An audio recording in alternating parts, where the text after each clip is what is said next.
বর্তমানে প্রযুক্তির উন্নতি যেমন আধুনিক জীবনযাত্রাকে অনেকটাই সহজ করে দিয়েছে, তেমনি কিন্তু আমাদের জীবনে ঝুঁকির পরিমাণটাও অনেকটাই বেড়ে গিয়েছে।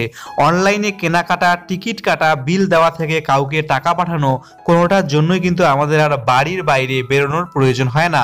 এই সমস্ত কাজ কিন্তু আমরা এখন অনলাইনে ঘরে বসে আমাদের মোবাইল বা কম্পিউটার থেকে খুব সহজেই করে নিতে পারি। কিন্তু মানুষের সরলতার সুযোগ নিয়ে সাইবার ক্রাইম কিন্তু দিন দিন বেড়ে চলেছে এবং কিন্তু প্রতি মুহূর্তে বহু মানুষ এই কারণে নিঃস্ব হয়ে যাচ্ছে।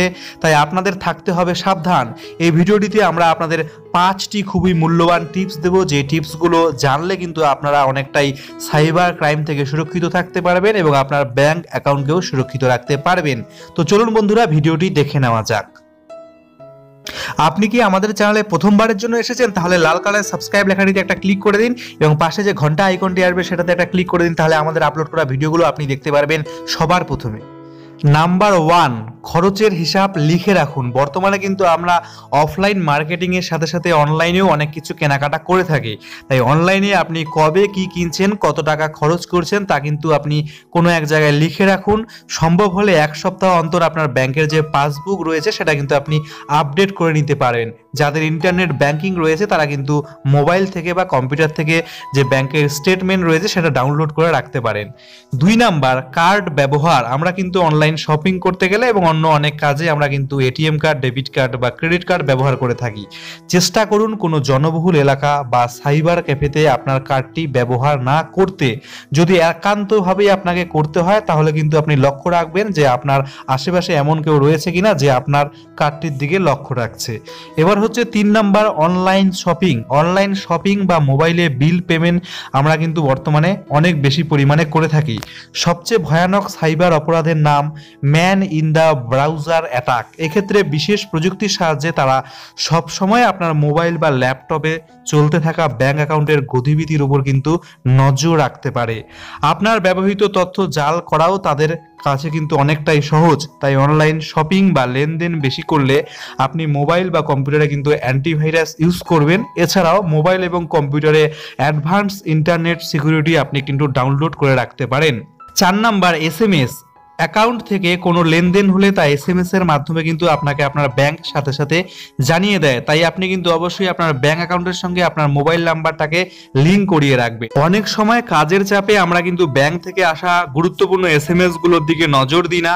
এই ভুল কিন্তু আপনারা করলে চলবে না। খুঁটিয়ে পড়তে হবে ব্যাংক থেকে আসা সকল এসএমএস। যদি মনে করেন যে আপনি কোনো লেনদেন করেননি, তবুও আপনার ব্যাংক থেকে টাকা কাটা গিয়েছে, আপনার কাছে এসএমএস এসেছে, তাহলে কিন্তু আপনাকে দ্রুত আপনার ব্যাংকের সঙ্গে যোগাযোগ করতে হবে এবং আপনার যে কার্ডটি রয়েছে সেটাকে কিন্তু সাথে সাথে ব্লক করে দিতে হবে। আর 5, ব্যক্তিগত তথ্য। তো বন্ধুরা, এই 5 নাম্বার পয়েন্টটিকে কিন্তু আপনারা ভালো মতো লক্ষ্য রাখুন। বর্তমানে কিন্তু বেশিরভাগ জালিয়াতি এভাবেই ঘটে থাকছে। অনেক সময় ব্যক্তিগত লোন বা ক্রেডিট কার্ডের অফার বোঝাতে আপনাকে কিন্তু আপনার কাছে ফোন আসছে আপনার ফোন নাম্বারে এবং তারা কিন্তু বলছে আমরা ব্যাংক থেকে বলছি, ব্যাংকের কর্মকর্তার নাম করে কিন্তু ফোনগুলো আসে। যদি সেখানে কেউ কোনোভাবে আপনার ব্যাংক অ্যাকাউন্টের তথ্য, কার্ডের পিন নম্বর বা সিভিভি কোড নম্বর জানতে চায়, সেসব কিন্তু আপনি কখনোই কাউকে দেবেন না। একটা কথা মনে রাখবেন, ব্যাংক কিন্তু আপনাকে ফোন করে আপনার ব্যাংকের এই সকল তথ্য কখনোই চায় না। আরেকটা কথা মনে রাখবেন, যখন আপনি আপনার ব্যাংক অ্যাকাউন্টের সঙ্গে মোবাইল নাম্বার লিঙ্ক করাবেন তখন পারলে আপনার ইমেল আইডিটাকেও আপনি লিঙ্ক করিয়ে নেবেন। তাহলে আপনার মোবাইলের এসএমএস এর সাথে সাথে কিন্তু আপনার ব্যাংকের সমস্ত তথ্য ব্যাংক থেকে আপনার ইমেল আইডিতেও পাঠিয়ে দেওয়া হবে।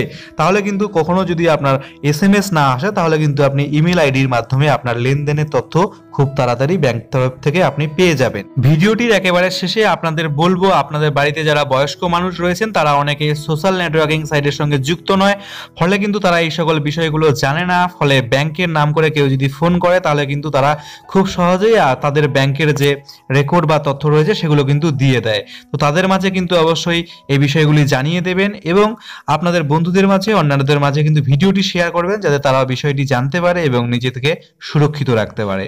তো বন্ধুরা, এই ভিডিওটি এই পর্যন্তই। দেখার জন্য অনেক অনেক ধন্যবাদ।